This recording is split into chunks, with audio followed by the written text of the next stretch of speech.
আজকে তোমাদের সঙ্গে শেয়ার করব একেবারে টাটকা ডাঁটার ঝাল। সহজ একটা ঘরোয়া রান্না, অনেকেই করে থাকো হয়তো।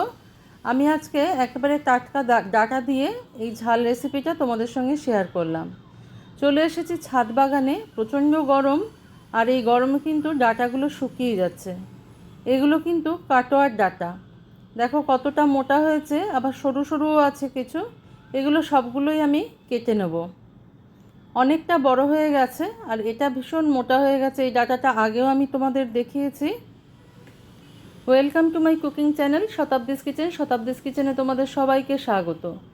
নমস্কার বন্ধুরা, আমি শতাব্দী। তোমরা সবাই কেমন আছো? আশা করি সবাই ভালো আছো, সবাই সুস্থ আছো। একটা সহজ ডাটার রেসিপি নিয়ে এসেছি আজকে। ডাটাটা এতটা মোটা যে কাটা যাচ্ছিল না। দেখো এইভাবে কেটে নিলাম। এখন বর্ষা পড়লে কিন্তু আবার ওখান থেকে ডালপালা বেরোবে, তাই এভাবে আমি কেটে নিলাম ডাঁটাটা। সমস্ত কটা ডাঁটাই কিন্তু আমি একইভাবে কেটে নেব। এই ডাঁটাগুলো কিন্তু বীজ পড়ে পড়ে নিজের থেকেই হয়। কি সুন্দর হয়েছে ডাঁটাগুলো, এখনও অনেকটা নরম আছে, সেই জন্য তুলে ফেললাম। অনেকগুলো আবার ভেতর থেকে কিন্তু একটু শুকিয়েও গেছে। প্রচণ্ড গরমে তাপে কিন্তু শুকিয়েও গেছে ভেতর থেকে।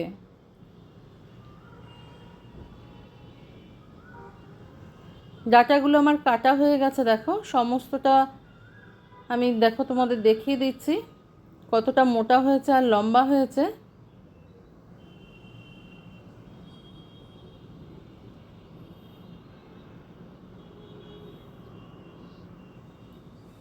ডাঁটাগুলো নিয়ে চলে এসেছি। এবার এখান থেকে আমি যেগুলো ভালো পাতা আছে সেগুলো বেছে রাখবো আর বাকিগুলো ফেলে দেবো। ডাঁটাটাকে আমি প্রথমে কেটে নেবো, নরম ডাঁটাগুলোও নেব আর কচি পাতাগুলোও রেখে দেবো, পরে শাক হিসেবে খাওয়া যাবে এটাকে। ডাঁটাটাকে ভালো করে কেটে আমি নিয়েছি, ধুয়েও নিয়েছি। এবার শাকগুলো দেখো আলাদা করে নিয়েছি, এগুলো ধুইনি। আর বাকি যেগুলো ছিল একটু বেশি বয়স্ক হয়ে গেছিলো আর কি, সেই জন্য ফেলে দিয়েছি। ওগুলো খাওয়া যায় না, খসখসে লাগে মুখে পড়লে। একটা আলু লম্বা লম্বা করে কেটে নিয়েছি। তো এবার সরাসরি চলে যাব রান্নায়। কড়াইতে দিয়ে দিলাম সর্ষের তেল, যেহেতু সম্পূর্ণ বাঙালি রান্নাটা আমি সর্ষের তেলেই করব। ফোড়নে দিয়ে দিলাম কালো জিরে আর একটা শুকনো লঙ্কা। কালো জিরে আর শুকনো লঙ্কাটাকে খুব ভালো করে ভেজে নিতে হবে। যখন এই ফোড়নের থেকে একটা সুন্দর গন্ধ বার হবে ততক্ষণ পর্যন্ত অপেক্ষা করতে হবে। গন্ধটা বার হলেই আমরা এর মধ্যে দিয়ে দেবো কেটে রাখা ডাঁটা আর আলু। ডাঁটা আর আলুটা দিয়ে খুব ভালো করে ভেজে নিতে হবে আমাদের। দেখো ডাঁটাগুলো কিছু কিছু কিন্তু ভেতর থেকে শুকিয়ে গেছে, ওগুলো কিন্তু পোকা নয়, ওগুলো শুকিয়ে গেছে ডাঁটাগুলো।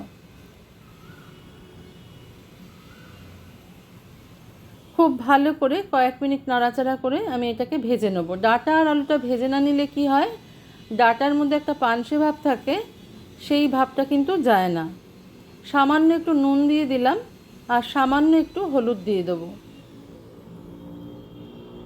দিয়ে কয়েক মিনিট আমি নাড়িয়ে চাড়িয়ে ভেজে নেব।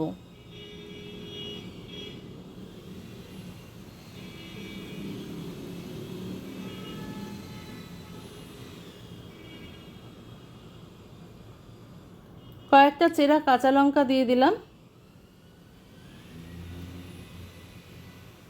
এবার একটা পেস্ট তৈরি করে নেব ঝালটা করবার জন্য। দিয়ে দিলাম সর্ষে, ডাঁটার পরিমাণ অনুযায়ী যদি কেউ করো সেই অনুযায়ী সর্ষেটা নেবে।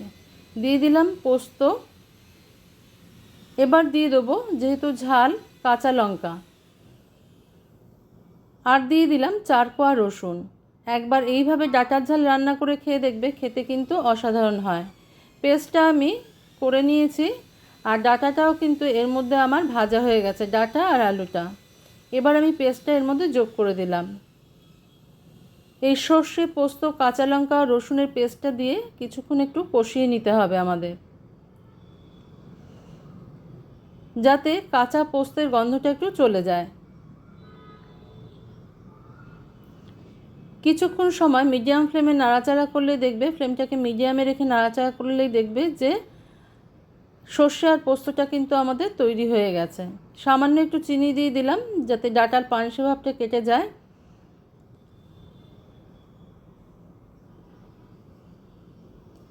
দেখো আমার ভাজা কিন্তু হয়ে গেছে। এবার এর মধ্যে আমি গ্রাইন্ডিং জারটা ধুয়ে জল দিয়ে দেবো যাতে ডাঁটা আর আলুটা ভালো করে সিদ্ধ হয়ে যায়।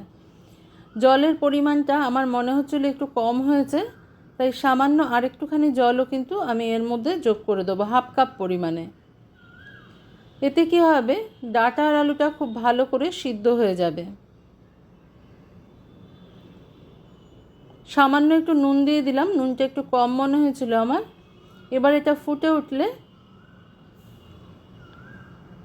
ঢাকা দিয়ে কিছুক্ষণ সময় রান্না হতে দেবো, যতক্ষণ না পর্যন্ত ডাঁটা আর আলুটা সিদ্ধ হয়ে যাচ্ছে। ফিরে এলাম কিছুক্ষণ পর। এবার একটু চেক করে নেব ডাঁটা আর আলুটা সিদ্ধ হয়ে গেছে কিনা।